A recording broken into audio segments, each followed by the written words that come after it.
Thank you. All right. Yes, please.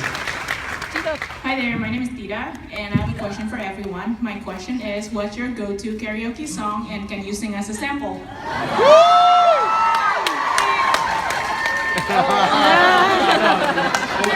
Let Mitch represent. Mitch is going to sing for all of us. Mitch? He's from Fiddler on the Roof. I'm not going to sing for all of you. No? This is the man. This is the singer. This is the. I don't. Here, I'll tell you the truth. Shut up, Walt. I'll tell you the truth. It's. I've never done karaoke. I don't have a karaoke song. I would be terrified of doing karaoke. Have you ever done karaoke? No. Bill? I have to admit, I have. What's your go-to karaoke song, Bill? But I can't sing. Well, that's the point. I don't know what song. Oh, I think we sang On Top of Old Smoky. That sounds like a rockin' karaoke. This is where we turn on you. Do you want to sing your favorite song? It's gonna be the X-Files theme. Do it. All right.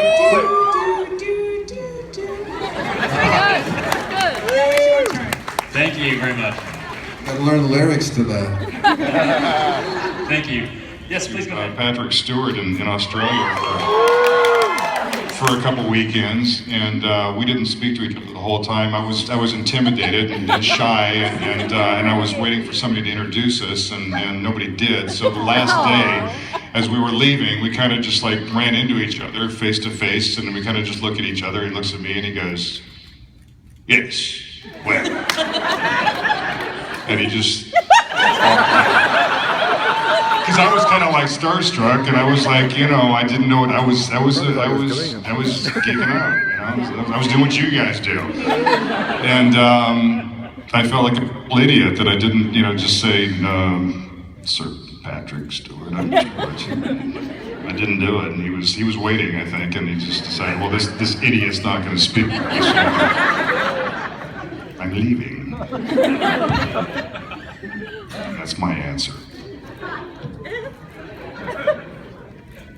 I'd geek out if I met Obama. But Obama? I would if I was standing in front of him. I think I would. My daughter too. She's like, Obama's my bae. You should meet Justin Trudeau. Trudeau, yeah, Trudeau. We love Trudeau. Canadian Prime Who's Minister. that? I probably, I was actually out to dinner with my daughter a couple weeks ago, and we ran into John McEnroe, who I knew a little bit, and I said to my daughter, you have no idea who this is, but I'm going to fangirl all over him. So excuse me. And then I was just like, John, yeah, man. It's awesome. Thank you. Yes, go ahead. Overall, I love everyone, like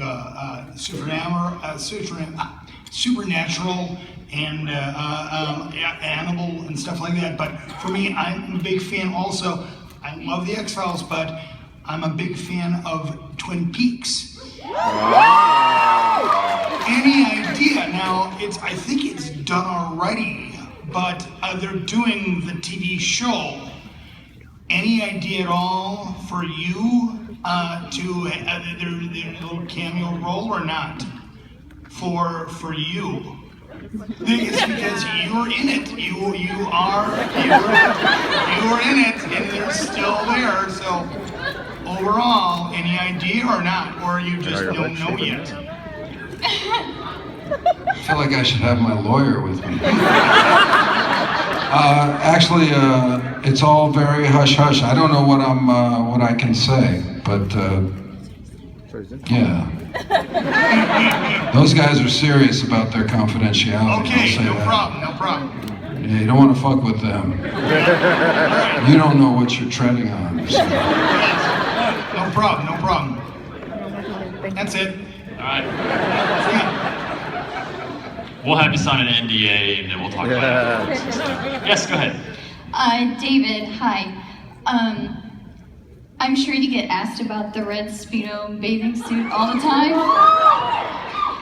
Did you ever imagine that that scene would become so iconic?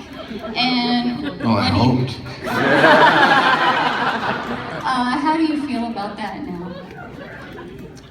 What happens in the scene other than you walking in a red speedo? That's it. Nothing else matters. Nothing else happens. Nick Lee comes to see me at the pool. I jump out of the pool, we walk and talk. In the red speedo? I'm in the Speedo, he's in the suit. Honestly, I will tell you that the only consideration I ever gave that when I talked to Chris about it, he said, you know, he knew I was a swimmer, and he said, you know, I'm going to have this scene where Mulder is swimming, and I said, oh, cool, so we'll do that. And Chris is from California, he's a surfer, so he thought, you know, you'll be in board shorts, you know, like shorts, which is what they wear. And I said, no, but I've never seen anybody in my life swim laps unless they had a Speedo on. So I guess it was my idea to put the Speedo on. I wasn't trying to pull a fast one, but I was like, you know, no board shorts to swim laps in. So it's boring answer.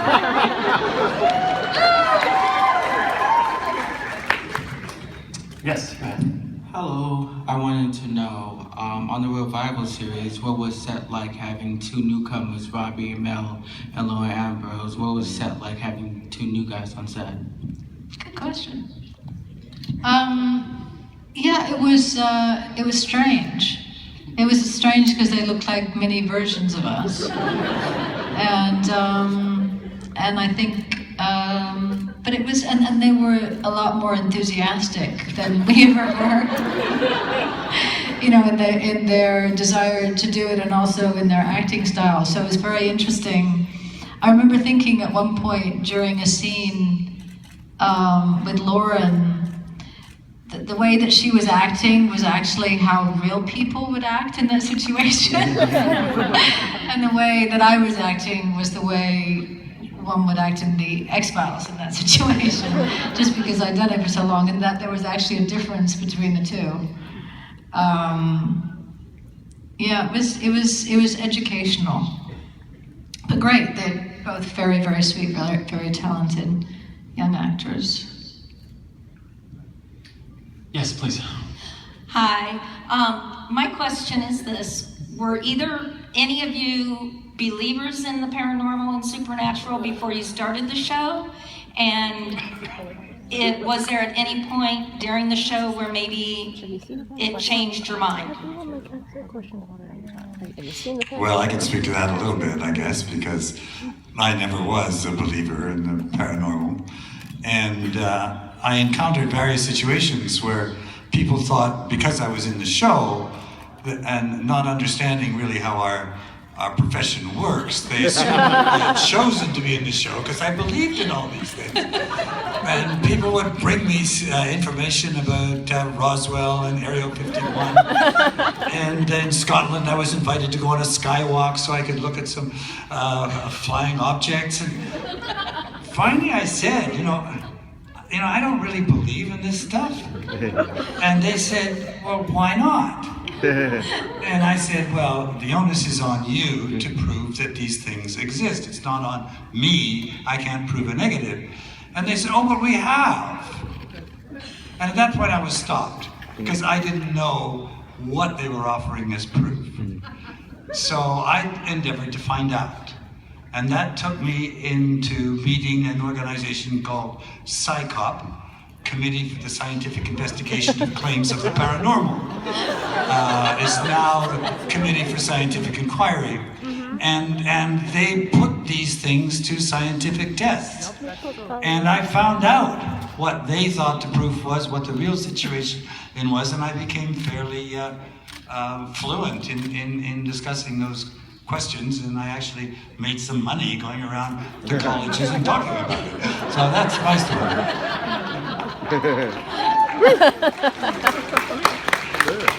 Did you end up saying that you believed, or no?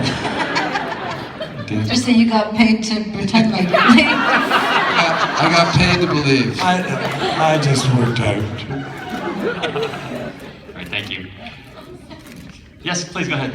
Hello, everybody. So my question is mainly for David and Gillian, since you guys directed in X-Files.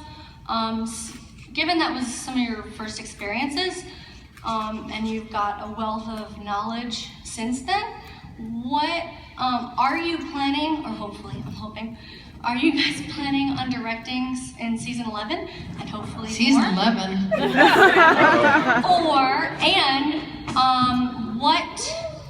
What have you learned since X-Files to now that you would bring to your directing? Wait, can I just ask a question? Is there an assumption that we are going to do a season 11? Yes. I mean, is that something that you guys think is a given, or is that something that there's a still question? I mean, this is a serious question, or that there's still a question mark? Okay, Gillian, David and Gillian, seriously, all four of you. 20 million people? 20 million people, really? Like, it's a given. I thought it was more than 20 million people. But the first 20 million were the really ones that counted. What was the,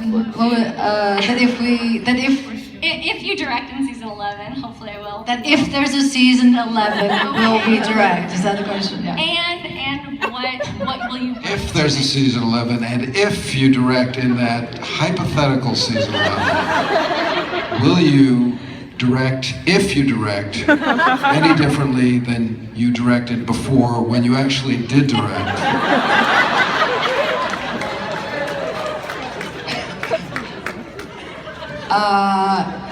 If I were to direct again in any time of my life, I would hope to direct better than I directed the first time. Would be my answer. You did so good in all things. Sorry? You did so great in all things. Thank you, that's very sweet of you to say, but I completely forgot about the actors. I remember thinking when I was on set that I had nothing to say to them. That I had not. I'd spent time. I set up all my shots. I was completely prepared. I felt confident in what I was doing, but I had not for 1 second considered how to communicate with the actors what I needed from them in the scenes, and I think it shows. I mean. You did fine. But David? But you directed three or four, right? Yeah. If you were to direct in a hypothetical season 11, would you direct differently, Mr. DeCover? Yeah, I think you just with practice or with experience, you just change unwittingly. Really, you don't know how you change, but you do. But I think what Gillian is speaking to is the fact that when you first start, especially on our show, which was technically demanding, and we're not coming from the technical aspect of directing it, so we would have been intimidated by a shot list or where to put the camera and all these things. I think when you first start to do it, that's all you're thinking about. I think that's what Gillian is saying. So I think that's true. So I think once you relax, once you do it once or twice, then you realize that it's going to get done, and you can relax and address other things, like talking to the actors. But God, who wants to do that, really? I think most directors forget about the actors anyway. So. I gotta say, I love what you're doing. You like the grumpy uncle today.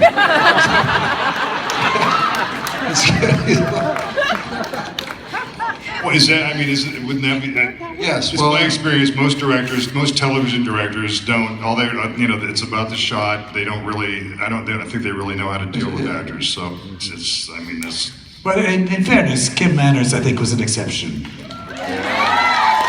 Oh, absolutely. I'm not talking about Kim. I'm not talking about I'm talking about, because those are people we worked with a lot. But I mean, my experience. And Kim was an actor too. What's that? Kim was an actor to start. Yeah, and then I think that lends itself a lot to what it does with actors. I think if they have some experience acting, it definitely translates. But That's my experiences. I don't get a whole lot from directors as far as performance. That's probably because you're so good. Probably because they're scared shitless. That may be part of it too. Well, the truth is that when you get a director on a TV show, they're coming in, where the people have been doing it for a long time, and they kind of they own their characters. But you mentioned Kim, and one of the things that Kim would always do is he'd say to me every week or whenever he was directing, he'd say, we've never seen Mulder like this. We've never seen Mulder. I was like, Kim, you said that last week. Just leave me alone. No, we've never seen him like this. This is we've never seen him. I kick it in the ass. Well, for X-Files fans, there's a iconic picture, one of the most famous ones from X-Files, of Gillian, you're licking Duchovny's face. Remember that picture? And so we went to Twitter, we just asked, hey, what's your questions for the cast of X-Files? And I kid you not, the overwhelming question, Gillian, is, what does David taste like? I wanted to know from that picture. How would you describe it? Avocado.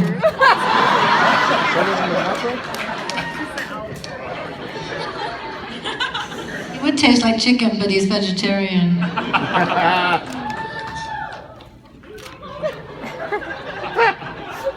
Hard to describe, really. Okay. Yes, please. I forgot my question. He's pondering what the taste is. A question for Gillian. You've worked a lot on TV sets for Fox and other networks, and now you're doing a lot of streaming stuff at Netflix. What are some of the biggest changes you've seen from working for big TV studios and working for online streaming stuff? And also, David, I just finished Californication. That was a good job.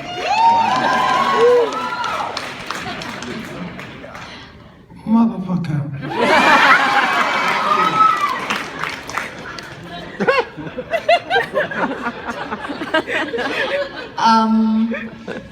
The one thing that I have done that had anything to do with Netflix was actually a BBC 2 show that was filmed and not initially produced by Netflix. So it wasn't an in-house production. It was made for BBC 2, and then Netflix came on board and produced it, so to speak, to air it in the States and other regions. And then in the second and third seasons, they ended up putting a little bit of money into it so that they could have a piece of it. So I haven't actually really had a proper experience working directly with a streaming network, although I will say that probably Netflix was the best and only place for that particular series to live and survive. And so, I mean, the other options I think at the time were either PBS, which it was not going to work on. I'm talking about a series called The Fall, which is, it's very dark serial killer series, or also BBC America wasn't really right for it. So the fact that Netflix stepped in kind of saved the day and was the perfect venue for us. American Gods is coming up too. Are you going to be in that? I am in a few episodes of American Gods, which is, yeah. But I mean, my understanding from what's happening in the world today and what will continue to happen with streaming is that eventually that's all it will be, and Thank you. And David, I don't want the time to pass without talking a little bit about, you have a new novel that came out, Bucky Dent. Can you tease us a little bit about what that book's about and maybe the source of the title? The title comes from, Bucky Dent was a baseball player in the 70s. And she's got the copy here. And he hit a home run against the Red Sox, which broke their hearts because they hadn't won a championship in I don't know how many years, 68 years or something like that. Anyway, I was up around my in-laws' house in Massachusetts, and these guys were working on the roof while I was in the house, and I heard one of them just said Bucky fucking Dent, blah, blah, blah, blah, blah, Bucky fucking Dent, and just made me laugh, and I called up and I said, what did you just say, Bucky fucking Dent? Because he was a hero in New York, I just knew him as Bucky Dent, you know, but in Boston he's a villain, he's Bucky fucking Dent. So it always made me laugh, and it made sense for the book, and you'll have to read it to figure out exactly why. Right. Can I get copies of this here at the show? Yeah. I'm going to do a little reading, I think, tomorrow here. That's right. And then Gillian, you're also a spokesperson for neurofibromatosis. Can you tell us why it's so important to you and what you're trying to accomplish with that cause? Sure. Yeah. Okay. When my brother was 3 years old, he was diagnosed with a disease called neurofibromatosis, and so our family, specifically my mom, educated herself about the disease. And when I started working on the X-Files, I was asked if I would become an ambassador, a patron of one of the organizations, Neurofibromatosis Inc., to help raise awareness and raise funds, etc. My brother passed away, aged 30, 4 years ago, from a brain tumor that was, they believe, was connected to the disease.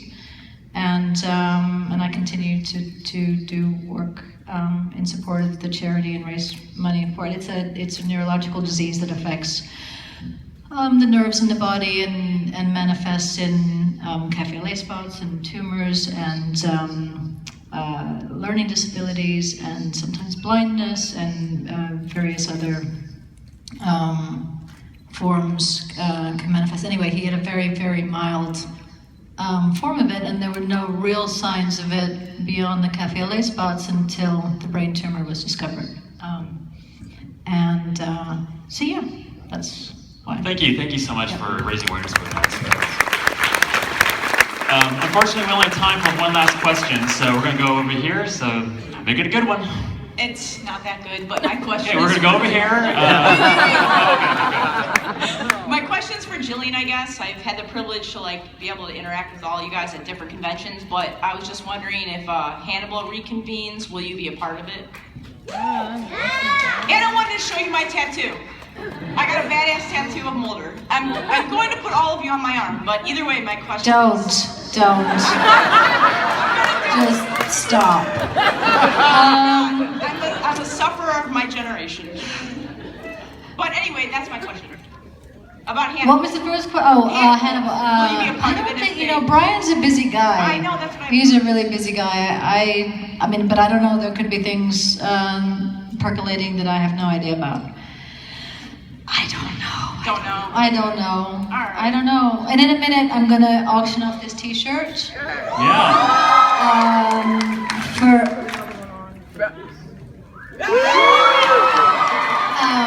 For Child Reach International. So if we have a minute, I'll do that. But you guys don't have to stick around for it because it's really boring. But I appreciate it. Thank you. All right. Well, hey, if you are excited and hopeful for season 11, let's thank our cast of the X-Files. Thank you. 1,500? Anybody about 1,500? Sure, Dwight, no, don't come with it. But David does. Oh, here, let's sign in the back.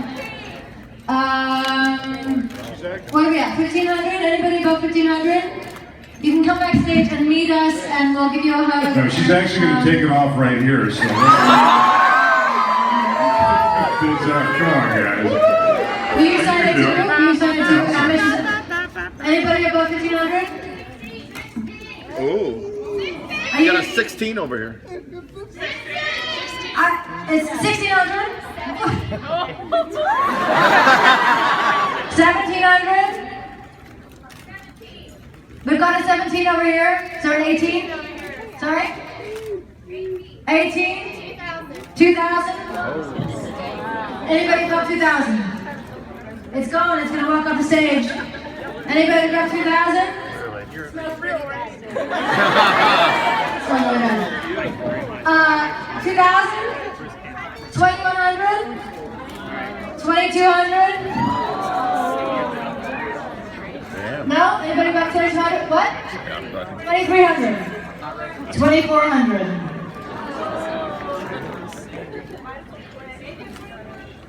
24, 25, 26, 2,350, 2,700. Anybody about 2,700? We got 27, but anything about 2,700? 28, wow, you're bitter. 29, 3,000.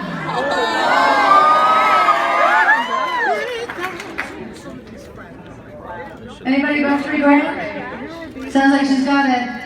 Here goes. It's going. All right. Thank you. You want to come backstage?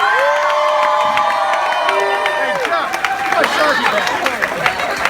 This is a lie. Go back and get a dog. I think you're out of the shot right there. No, it's just. Oh, no.